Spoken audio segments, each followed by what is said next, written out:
Hari pertama masuk neraka, Cek.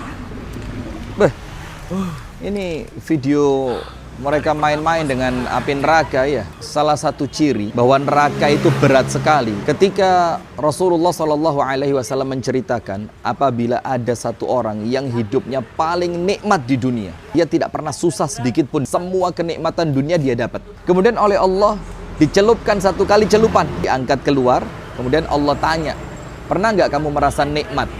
Kemudian dia mengatakan, demi Allah ya Allah, sedikit pun saya tidak pernah merasa nikmat. Artinya apa?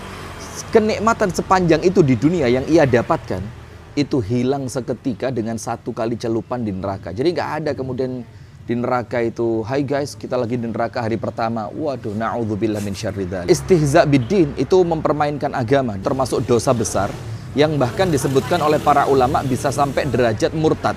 Sampai pun dikatakan dalam Al-Quran ketika mereka ditanya, mereka akan mengatakan, oh kami cuma main-main. Allah menjawab mereka apa? La ta'tadiru faqad kafartum ba'da imanikum. Janganlah kalian minta maaf karena kalian telah kafir setelah sebelumnya kalian beriman. Itu istihza.